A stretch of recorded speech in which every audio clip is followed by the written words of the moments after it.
এসআইআরকে কেন্দ্র করে বাংলার রাজ্য রাজনীতি ক্রমশ উত্তপ্ত হচ্ছে। মঙ্গলবার এসআইআর ঘোষণার পর থেকেই বাংলায় শুরু এসআইআর এর দ্বিতীয় পর্যায়। এসআইআর শুরু হতেই প্রকাশ্যে এলো নির্বাচন কমিশনের দেওয়া ভোটার লিস্টের গড়মিল।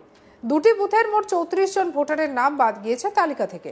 আর ইতিমধ্যে এই বিষয়টি নিয়ে ভোটার তালিকা থেকে নাম বাদ যাওয়া আতঙ্কিত ভোটাররা সমষ্টি উন্নয়ন আধিকারিক এবং মহকুমা শাসকের দ্বারস্থ হয়েছেন। ঘটনাটি বসিরহাট 1 নম্বর ব্লকের বিরামনগর এলাকার বিএলও নিজেও স্বীকার করে নিয়েছেন বিষয়টি।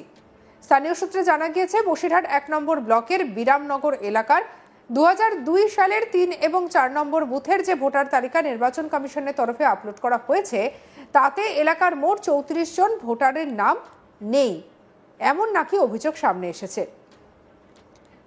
নির্বাচন কমিশনের প্রকাশিত তালিকায় তাদের নাম বাদ দেওয়া হয়েছে। নির্বাচিত বিষয়টি ইতিমধ্যে জানাজানি হতেই আতঙ্ক ছড়িয়েছে ভোটারদের মধ্যে। স্বাভাবিকভাবে এমন একটা পরিস্থিতিতে শোরগোল পড়ে গিয়েছে। স্থানীয়রা বলছেন যে কেন্দ্র সরকার এবং রাজ্য সরকারের আধিকারিকরা এই ঘটনার সঙ্গে জড়িত। কি বলছেন স্থানীয় বাসিন্দা রিয়াজুল ইসলাম গাজী, শুনবো।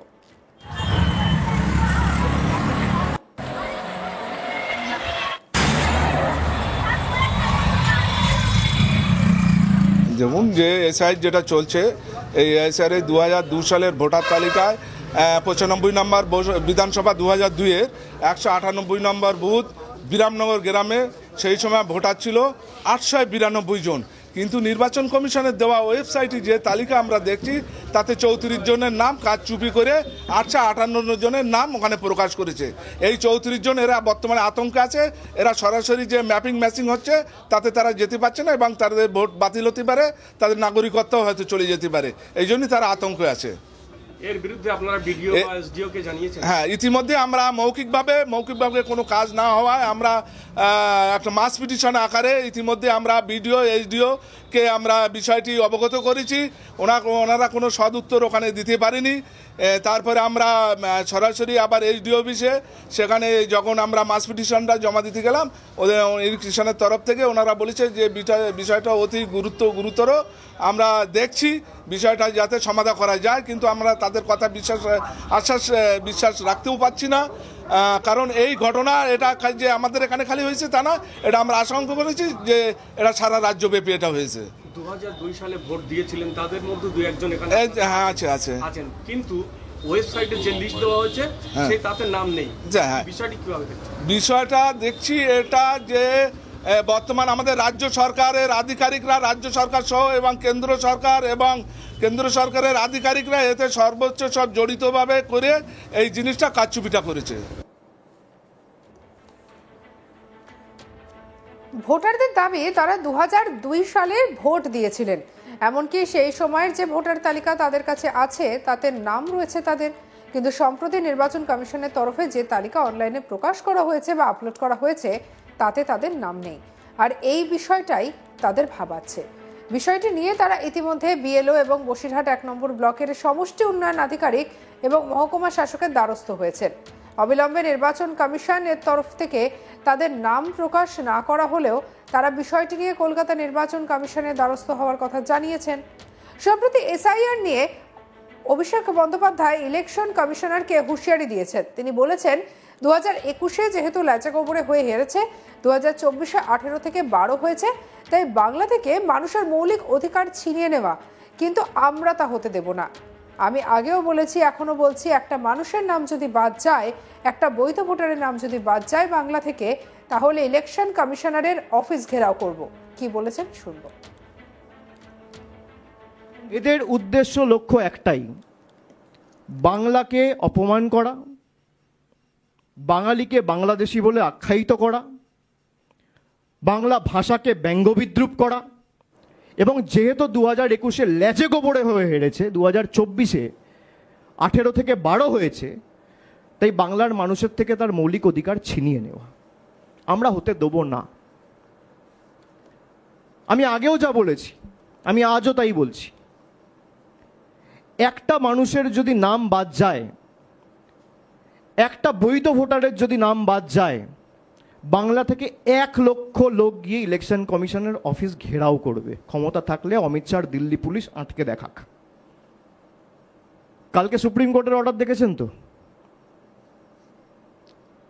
হাইকোর্টে এক গালে থাপ্পড় মেরেছে, সুপ্রিম কোর্ট আর এক গালে থাপ্পড় মেরেছে।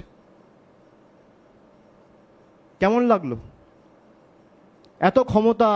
আমি যখন নবজোয়ারে বলতাম মানুষের ক্ষমতার আগে কারোর ক্ষমতা টেকে না, সে যত বড় নেতা ভাবুক নিজেকে, দেশের প্রধানমন্ত্রী হোক, রাষ্ট্রপতি হোক, কোনো প্রদেশের মুখ্যমন্ত্রী হোক, রাজ্যপাল হোক, কেন্দ্রীয় মন্ত্রী হোক, মানুষের ক্ষমতার আগে কারোর ক্ষমতা টেকে না।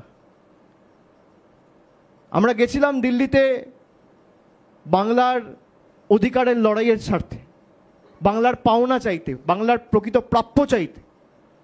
টেনে হিঁচড়ে আমাদের বার করে দেওয়া হয়েছিল কৃষি ভবন থেকে। কে বার করেছিল? অমিত শাহর অধীনস্থ দিল্লি পুলিশ। এমনকি জনজাতি, মূলবাসী, তপশিলি যে প্রতিনিধিরা ছিল, মহিলাদেরও রেয়াত করেনি, চুলের মুঠি ধরে টানতে টানতে বীরবাহ হাঁসদাকে বার করেছে। আমার সাথে দোলা সেন ছিল, মহুয়া মৈত্র ছিল, মহিলাদের পর্যন্ত ছাড়েনি।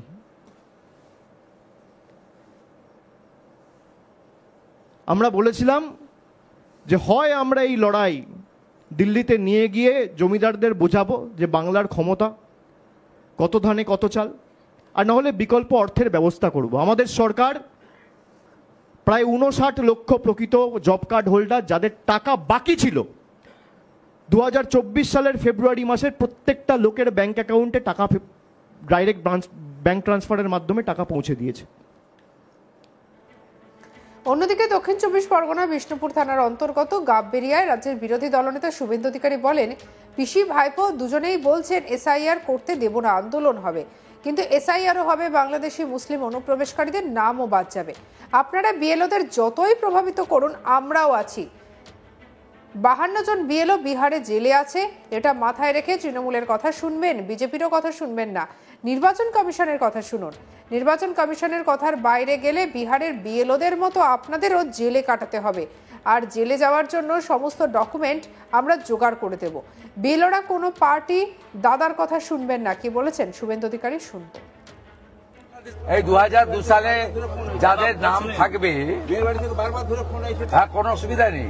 2002 সালে আপনি বাবা তো, আপনার মেয়ের নাম তো ছিল, মানে তখন তো বয়স হয়নি, আর আপনার লিঙ্কে মেয়ের নাম উঠে যাবে।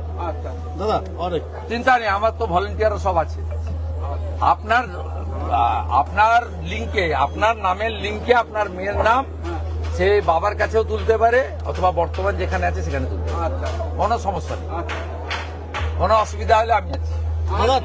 কোনো হিন্দু চিন্তা করবেন না, হিন্দুদের কোনো সমস্যা হবে না, ভারতীয় মুসলিমদেরও হবে না সমস্যা। সঙ্গে রাখুন আজ তাক বাংলার ইউটিউব চ্যানেলকে। অন্যান্য খবরের জন্য লাইক, কমেন্ট, শেয়ার, সাবস্ক্রাইব করতে ভুলবেন না।